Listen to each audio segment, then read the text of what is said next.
Glória a Jesus. Abram em 1 de Pedro, capítulo 1 mesmo. Irmãos, esse mundo jaz no maligno. Está bem pertinho aqui, está lá em João, né? Capítulo 5, verso 19. O mundo jaz no maligno. O mundo está morto. E o mundo, irmãos, nos dias de hoje, apesar de tanta violência, apesar de tanto mal, que nós, como cristãos, enxergamos muito mais do que o mundo enxerga, né? O mundo está muito melhor do que era nos tempos de Cristo. Então hoje, se qualquer um de nós aqui ficar doente, vai numa farmácia e compra lá um antibiótico, né? Uma amoxicilina, uma azitromicina.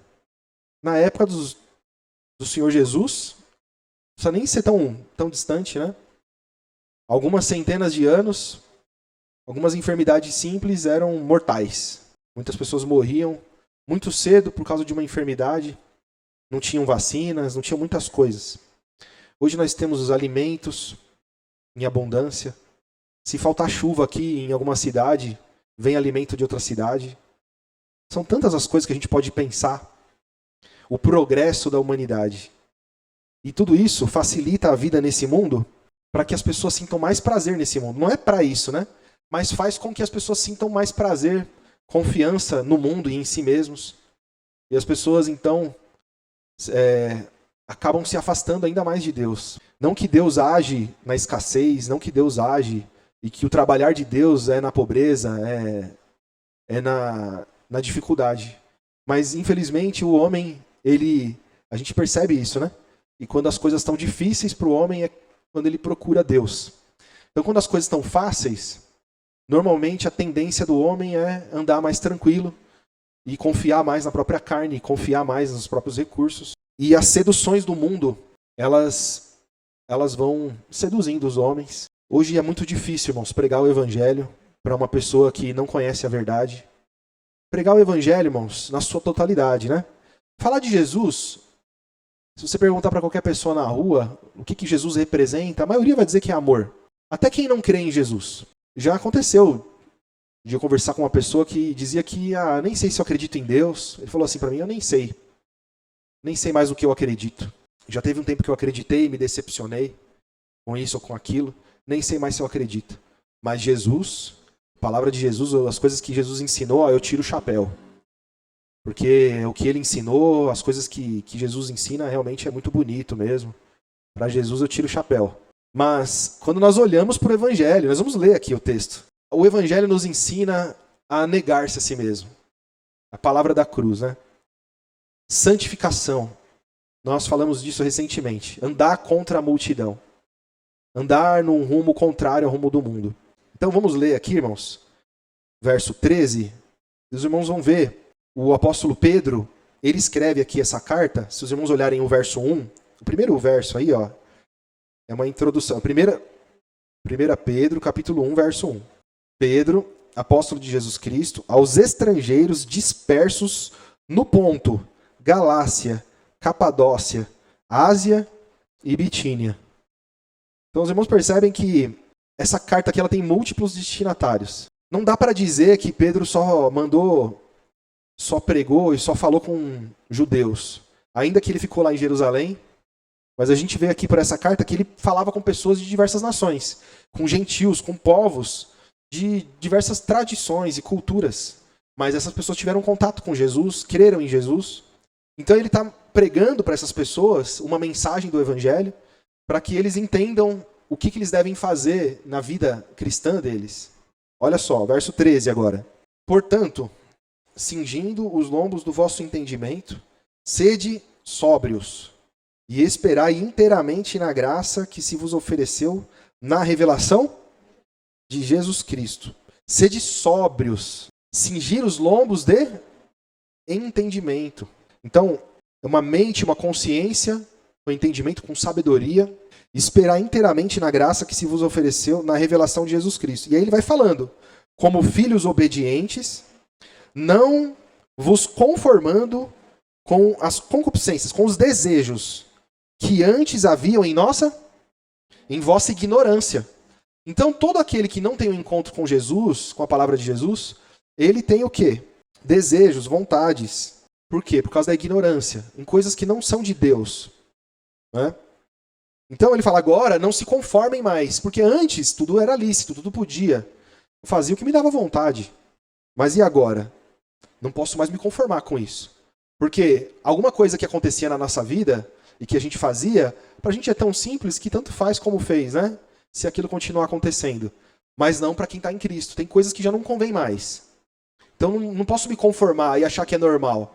Mas todo mundo faz, mas a minha família sempre fez, mas eu sempre fiz. Não, mas eu não posso mais.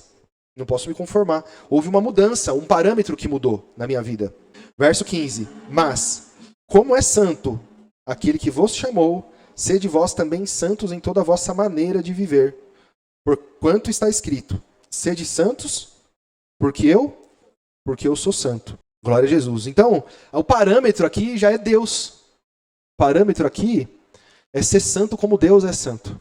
Então, eu não olho mais e não me conformo mais com o que eu era, com o que eu fazia, ou com as pessoas que eu convivi. Eu tenho que olhar para Jesus e ser santo como Ele. Verso 17. E se invocais por Pai aquele que, sem acepção de pessoas, julga segundo a obra de cada um, andai em temor durante o tempo da vossa peregrinação. Então, interessante ele falar, né? Ó, o Senhor que vocês invocam, que vocês clamam, a quem vocês confiam, ele não faz acepção de pessoas. Interessante isso, né? Então ele ama a todos, não tem nação, é aquele que tem fé. Aquele que busca, ele encontra. Mas como que ele deve andar? Em temor, durante o tempo da vossa peregrinação. O que é peregrinar? O que é peregrinação? É quando você é de um lugar, mas você está peregrinando em outro lugar. Você está como um estrangeiro naquela terra. Então, durante o tempo em que você está peregrinando, isso quer dizer o quê? Que você não é daqui. Então, a palavra está trazendo um convencimento para esses irmãos que estão recebendo a palavra, de que da onde eles vieram e as coisas que eles faziam na religião deles, no passado deles, na tradição de família deles, agora tem que mudar. Eles foram transformados, eles foram adotados e a coisa tem que ser diferente agora. Verso 18. Sabendo que não foi com coisas corruptíveis como prata ou ouro que fostes resgatados da vossa vã maneira de viver, que por tradição recebeste dos vossos pais, mas com o precioso sangue de Cristo, como de um cordeiro imaculado e incontaminado, o qual, na verdade, em outro tempo, foi conhecido, ainda antes da fundação do mundo, mas manifestado nesses últimos tempos por amor de vós. E por ele credes em Deus, que o ressuscitou dentre os mortos, e lhe deu glória, para que a vossa fé e esperança estivessem em Deus, purificando as vossas almas pelo Espírito na obediência à verdade. O que é a verdade, irmãos? Evangelho. O que o Evangelho é? É a palavra, é o próprio Senhor Jesus. Glória a Jesus. Bendito é o nome de Jesus. Então, irmãos, obediência à verdade. Para o amor fraternal, não fingido, amai-vos ardentemente uns aos outros com um coração puro, sendo de novo gerados, não da semente corruptível, mas da incorruptível, pela palavra de Deus, viva e que permanece para sempre. Porque toda a carne é como a erva, e toda a glória do homem como a flor da erva. Secou-se a erva e caiu a sua flor, mas a palavra do Senhor permanece para sempre, e essa é a palavra que entre vós foi evangelizada. Então, os irmãos percebem o apóstolo Pedro mostrando que, olha, a mente de vocês está sendo gerada. Vocês estão sendo gerados por uma palavra que não é mais da semente humana. Não é como vocês faziam para crescer. Agora vocês são gerados pela palavra. Agora existe a necessidade de vocês serem santos, transformados, obedientes. Precisa haver entre vocês um amor de família entre os irmãos. Glória a Jesus. Então, irmãos, vocês percebem que essa pregação aqui de Pedro para esses irmãos é para haver uma unidade e para haver uma transformação nos objetivos. De olhar para o futuro, de olhar e mudar a forma de pensar completamente. E não fazer como muitas pessoas fazem, né? Às vezes troca a aparência das vestes, muda um pouco os hábitos, vamos dizer assim. Muitas coisas boas até, muitas vezes são incluídas na vida da pessoa. Mas no fim das contas, ela não é inteiramente de Cristo. Ela não negou-se totalmente a Cristo. Ela só separou ali uma fração da vida dela para ir para o culto, E muitas vezes os objetivos, os pensamentos ainda estão presos nesse mundo. A pessoa ainda está alicerçada no mundo em muitas áreas. E não pode ser assim. Glória a Jesus. E essa palavra, irmãos, nos dias de hoje, em que o mundo oferece muitas coisas boas para a carne, para as concupiscências, para os desejos do homem, isso vai tornando cada vez mais difícil levar o evangelho. As pessoas têm dificuldade de crer. Hoje você tem muito facilmente a palavra na internet. Você tem muito facilmente pregações na internet. Mas da mesma forma também você tem muito ceticismo. Você tem muitas pessoas pregando a ciência, pregando a capacidade humana, mostrando para as pessoas um questionamento, trazendo dúvida para as pessoas, com argumentos muito fortes. E as pessoas embarcam nisso, colocam em dúvida a existência de Deus. E tudo isso, irmãos, são barreiras que se levantam, fortalezas que se levantam, para que as pessoas não tenham um encontro com Cristo, não tenham um encontro com a verdade. E aqueles que têm um encontro ficam de uma forma muito superficial no Evangelho, não querem ter uma vida transformada e uma entrega plena no Evangelho. Então, as pessoas comemoram, o Senhor Jesus está sendo conhecido no mundo inteiro. É muito bom mesmo que o Senhor Jesus esteja sendo conhecido no mundo inteiro, muitas pessoas venham falar do nome de Jesus. Mas as pessoas também têm que entender que a mensagem do Evangelho fala de uma mudança completa, uma mortificação, uma mudança uma conversão, né? Uma mudança de caminho total. Não existe cristão com um pé no mundo e um pé no Evangelho. O Senhor Jesus, ele deixa bem claro, e a palavra pregada pelos discípulos também nos mostra. Vamos continuar a leitura? Verso 1, capítulo 2. Deixando, pois, toda a malícia e todo o engano e fingimentos, invejas e todas as murmurações, desejai afetuosamente, como meninos novamente nascidos, o leite racional, não falsificado, para que por ele vades crescendo. Então ele usa o leite racional, meninos novamente nascidos, afetuosamente. O que ele está querendo dizer com essas palavras? Olha, sejam como um bebê que deseja a sua mãe. Um bebê, o que um bebê quer? O bebê quer o abraço da mãe, que é o colo da mãe. Porque o colo da mãe tem todo o cuidado da mãe, ainda tem lá o leite, que é o alimento, o único alimento que ele tem. Né? Então, desejar afetuosamente. Então, ele está convencendo os irmãos a amar o Evangelho, a desejar o crescimento. Glória a Jesus. Verso 3. Se é que já provastes que o Senhor é benigno. Então, isso muitas vezes é o que falta. E as pessoas muitas vezes querem prova. Elas não querem só ouvir, elas não querem só a teoria. Elas querem prova. Hoje em dia está desse jeito. Então você vai levar o Evangelho para a pessoa fala assim, tá, mas quem é Deus? Onde ele está? Me dá uma prova. Aí você tem que, muitas vezes, levar a pessoa a fazer uma pesquisa científica, a buscar a ciência da história, da arqueologia, para poder crer em Deus. Para a pessoa falar assim, não, agora eu entendi, não, realmente a Bíblia é de confiança mesmo.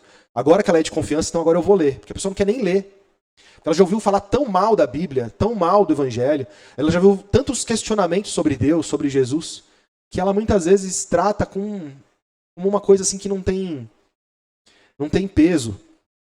E o cristão, muitas vezes ele crê, mas é só como um backup, vamos dizer assim. É só para eu ter ali, se um dia eu morrer, de repente, Deus é verdadeiro mesmo, eu estou falando do nome de Jesus e eu vou para o céu.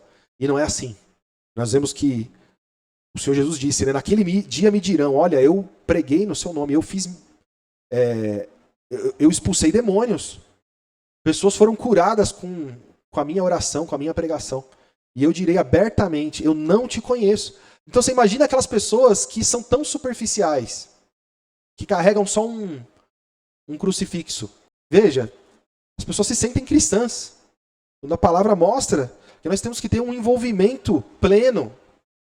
Nós temos que andar realmente introduzidos em Cristo. E Cristo tem que ser a nossa vida. Verso 4. E chegando-vos para ele, pedra viva, reprovada, na verdade, pelos homens, mas para com Deus eleita e preciosa. Vós também, como pedras vivas, sois edificados casa espiritual e sacerdócio santo, para oferecer sacrifícios espirituais agradáveis a Deus por Jesus Cristo. Então veja, ele está dizendo que nós também, como Cristo, somos edificados, pedras vivas, casas de Deus. Não é? Sacerdócio. Por que sacerdócio santo?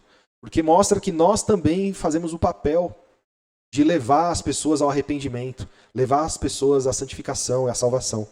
Verso 6. Por isso também na Escritura se contém: eis que põe em Sião a pedra principal da esquina, eleita e preciosa, e quem nela crer não será confundido. E assim para vós, os que credes, é preciosa, mas para os rebeldes, a pedra que os edificadores reprovaram, essa foi a principal da esquina, e uma pedra de tropeço e rocha de escândalo para aqueles que tropeçam na palavra, sendo desobedientes para o que também foram destinados. Mas vós sois a geração eleita, o sacerdócio real, a nação santa, o povo adquirido, para que anuncieis as virtudes daqueles que vos chamou das trevas para a sua maravilhosa luz. Vós que em outro tempo não erais povo, mas agora sois povo de Deus, que não tinhas alcançado misericórdia, mas agora alcançastes misericórdia. Então, veja que a afirmação aqui de Pedro para esses irmãos, para esse povo, é de que eles não são pessoas somente que falam do nome de Jesus. Eles são realmente um patrimônio, vamos dizer assim, de Deus, usados por Deus. Pedras vivas também, sacerdócio real, povo adquirido. Vocês manifestam, vocês são a igreja. Vocês carregam com vocês a santificação. Veja, isso é muito forte, irmãos. Em Romanos, para finalizar, irmãos, 6. Então, somos casa espiritual. E, irmãos, se a gente chegar com essa palavra desse jeito, ninguém aceita. Ninguém aceita. Ó, eu trouxe para você aqui, ó, quentinha, a palavra da cruz. A partir de agora, se você crer em Jesus, você vai deixar tudo que você faz. Nada presta. Você não presta. Você está morto em ofensas e pecados. Você chegar assim forte mesmo com a palavra, ninguém nem quer ouvir. Isso aí é um maluco, é um sectário, eu não quero saber. Então, naquela época, a gente já percebe já uma estratégia dos apóstolos para levar o evangelho, porque se chegasse firme mesmo, ninguém ia suportar. Glória a Jesus. Então, irmãos, nós temos que ter sabedoria, mas não podemos faltar com a verdade. Não vai haver salvação, irmãos, para quem não negar-se a si mesmo. Jesus não mentiu. Os apóstolos não mentiram. É verdade, tem que ter palavra da cruz, tem que ter crucificação, tem que ter transformação, tem que ter mudança de mente, de pensamento, tem que mudar os planos, os sonhos. Precisamos olhar diferente para a nossa vida. Não pode ficar igual como era antes. Você não mudou de, como é que o mundo fala? De tribo. Né? Tem a tribo dos roqueiros, tem a tribo dos pagodeiros, hoje tem a dos funkeiros também. Eles mudam de roupa, tem as coisas que eles gostam, que eles fazem em comum, os lugares que eles visitam, as bandas que eles curtem. Vocês não trocaram de metaleiro para gospel. Nós não trocamos de costumes. Nós trocamos de Senhor. Nós trocamos de Deus. Nós trocamos de vida. Nós trocamos de nação. Nós trocamos de filiação. Agora nós somos filhos de Deus. Agora nós conhecemos o Deus verdadeiro e a vida eterna. Glória a Jesus. Nós temos um outro endereço. Somos peregrinos nesse mundo. No verso 1 aqui, irmãos, capítulo 6 de Romanos, no capítulo 5 ele vinha dizendo o quê? Dizendo que o homem estava na desgraça, vivendo afundado no pecado. Mas onde abundou o pecado, superabundou a graça. Ou seja, quando o Senhor Jesus Cristo veio, o pecado era abundante. Mas a graça é tão poderosa e grandiosa que ela cobriu toda a desgraça, todo o pecado. E aí ele vai dizer, verso 1, que diremos, pois? Permaneceremos no pecado para que a graça abunde? De modo nenhum. Nós que estamos mortos para o pecado, como viveremos ainda nele? O que é estar morto para o pecado? É mortificar a carne. Seu coração está batendo aí. Então você não está morto. Né? Vocês estão vivos. Eu estou vivo. Essa carne aqui do pecado está viva. Mas a minha consciência eu estou morto para o pecado. Tem que haver, no meu entendimento, um desejo de não viver em pecado. De modo nenhum, nós que estamos mortos para o pecado, como viveremos ainda nele? Ou não sabeis que todos quanto fomos batizados em Jesus Cristo, fomos batizados na sua morte? De sorte que fomos sepultados com ele pelo batismo na morte. Para que, como Cristo foi ressuscitado dentre os mortos pela glória do Pai, assim andemos nós também em novidade de vida. É uma vida nova. É vida nova. Então não dá para uma pessoa conhecer Jesus e continuar como ela era antes. É uma vida nova, é uma outra pessoa. É claro que não acontece assim, né? No estalar de dedos. As coisas acontecem como nós já aprendemos, né? Quando a pessoa crê, ela é como um bebê. Ela precisa do leite racional. Ela vai crescendo. Ela vai crescendo e as coisas vão mudando, assim como um bebezinho. Que ele vai crescendo, vai crescendo, vai crescendo, nasce os dentinhos, aí começa a engatinhar, aí começa a querer andar, aí anda escorando, aí começa a caminhar, começa a falar as primeiras palavras, e vai, aí quebra tudo, aí a mãe tem que passar a fita adesiva nas gavetas, porque senão abre tudo, pega a faca, entra dentro do forno, da máquina de lavar, vai protegendo, e vai cuidando. Mas ele vai começando a dar fruto. Ele vai começando a... Não é? Quando vê, já virou um homem feito, já virou uma mulher feita. Assim é o evangelho. Ganha consciência, amadurece, para de cair, para de se machucar, para de dar prejuízo e começa a dar lucro, começa a dar fruto. Glória a Jesus. Então, irmãos, verso 5. Porque se fomos plantados juntamente com ele na semelhança da sua morte, também o seremos na sua ressurreição.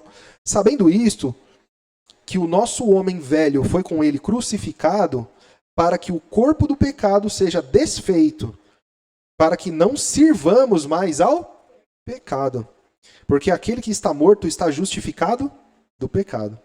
Ora, se já morremos com Cristo, cremos que também com ele viveremos, sabendo que, tendo sido Cristo ressuscitado dentre os mortos, já não morre.